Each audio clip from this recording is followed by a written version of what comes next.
Hey everybody, Danny Maude here. Thanks for joining us. Literally just finished an online lesson with a student of mine called Colin. Striking the ground behind the golf ball on a regular basis. And what we noticed in his swing, very typical of when you strike the ground behind the golf ball, he's basically getting into this flicky position here, the weight's on the back foot. Now the problem is, he'd often try to get that weight forward, try to get the handle forward, but for some reason, he just keeps making apparently this mistake, and that's certainly what we saw on camera. So one of the reasons you might be the same is that sometimes you've been doing something so long, so incorrectly, that to do the right thing often can feel strange, and it's sometimes difficult to feel. So in this week's golf lesson, I'm going to share with you exactly the feeling of what is a wonderfully, beautifully struck iron shot, a strike that strikes the ball first, then the ground. Then what I'm going to do, once we've done that, the first stage, I'm going to share with you then how you can start to add some speed and power to it, so you don't just get the ball strike, but you get the power too. Now before I get into the training, if you're new to the channel, it's one of your first videos of mine, please consider subscribing. Press that little bell button next to subscribe button, you get notified every time I release a video just like this one. Plus, I always put a free downloadable practice plan in the description box below, so look, you never have to remember a thing, just go ahead and download it. Great, so let's give you now a very, very simple three-step process to help you strike your irons so much more consistently. First stage.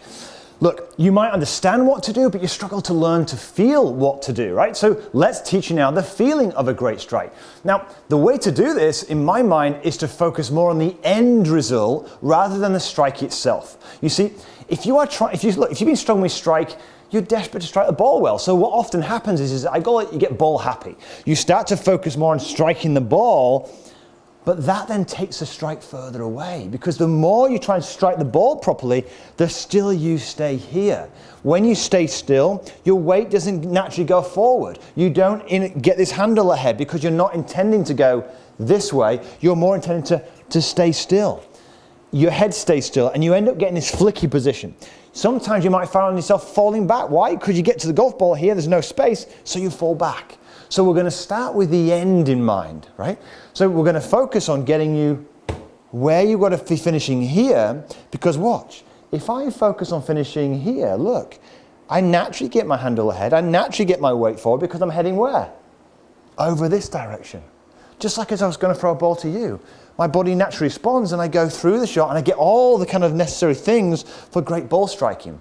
Just in golf, we might need to learn a few little things first. First thing is, yes, the weight is on our lead side, but one simple tip to kind of get this initially right is just when you finish, and just make sure you get your shoulders at a bit of a tilt at an angle when you're finishing through.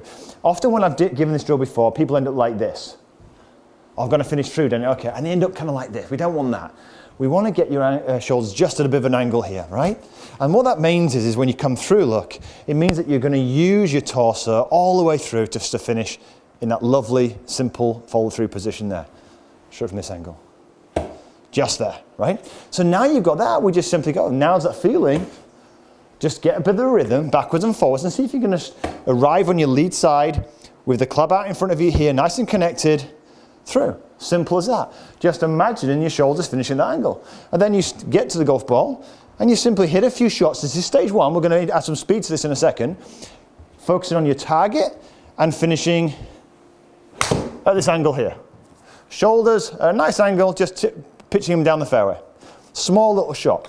No big shots at this stage, just literally find some momentum, backwards and forwards, just chipping it there. Now, as soon as you start to try and follow finishing this position, you're less likely to stay static here, finishing like this, catching the ground behind the golf ball, okay?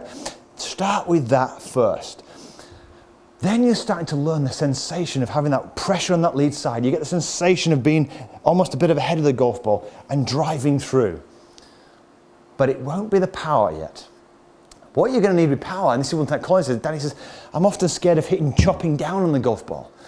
Well, to avoid this, you've got to remember that the golf swing is a down motion, yes, but then through here there's a up motion. I call it, it's almost like a spiral upwards, yeah? It's almost spiraling this way. We don't just go down into the golf ball and stop, because that will just chunk the shot. So how do you learn the feel of that? Because you can get the spiral, you can keep the handle ahead, and watch, you can generate some speed too. So watch this. What I like to call it's like the spiral. The golf swing's like a spiral jump this way. So what we're doing is when we're coming through, it's like this. The body goes down and spirals up this way as it comes through the shot. Now this is really important. Now you might find, well, you know, Danny, I'm a senior golfer, I don't have that, I can't do that. Make it smaller. Just imagine, the thing is this, is you're trying to add a little bit of a motion into this shot. And if you do this a little bit, you'll get a feel of what the feet are doing, how they work, without complicating it. Seeing it as just a spiral jump this way will give you the sense of, okay, now watch this. Look at this. We now start to put this motion into that little swing we've just done. Yeah? That then starts to give us some power as well as a feeling. So it's a stepping stone. You feel where you need to be first. That becomes just a bit too mechanical, not very powerful.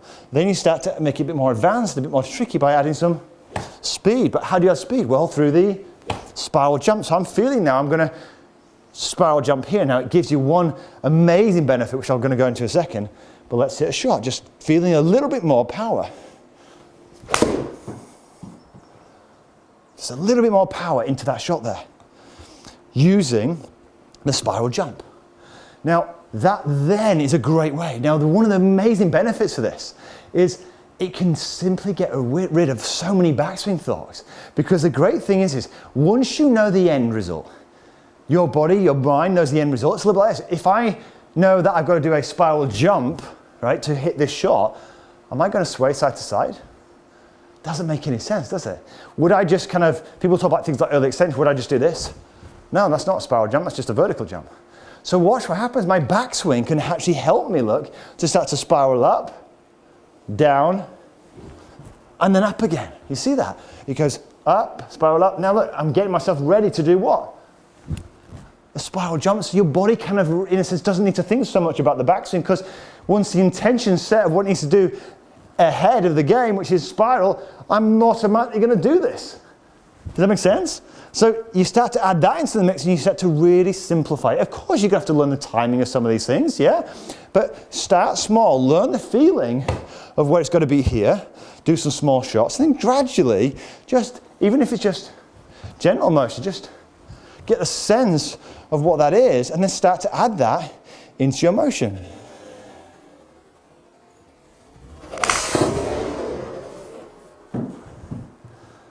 And you'll start to use the entire body to play the golf shot while simultaneously keeping the handle ahead, because yes, you're going to now get the handle ahead here, but you're bringing it out of the turf with the jumping action. So you get both, so you don't get that horrible chop in.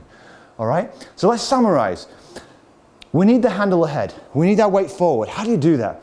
Well, you've got to get the feeling, first of all, of where that's supposed to be at the end result. Don't make ball striking your goal.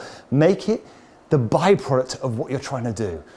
And I just said, just to help you to finish in a great halfway position through, just imagine the shoulders being at a slight incline here, right? Just there. If you do that, everything naturally stays a bit more connected. You're working as a unit. It's just a simple thing to do, right? Get some momentum going, hit a few shots. Nice and simple to start with, yeah? Then, once you've got that sensation, start to imagine, without a club maybe, just what's the spiral jump?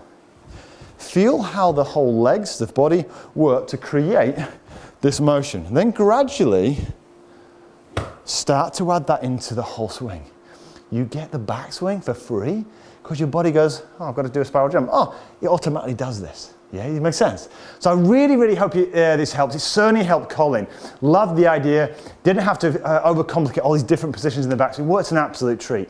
So I hope you did. If you did, give it a thumbs up. Maybe share it with a couple of your friends. And of course, look, if you're new to the channel, this is one of your first videos of mine, please consider subscribing by pressing that bell button. And remember, there's a free practice plan. I'll leave it in the description box below.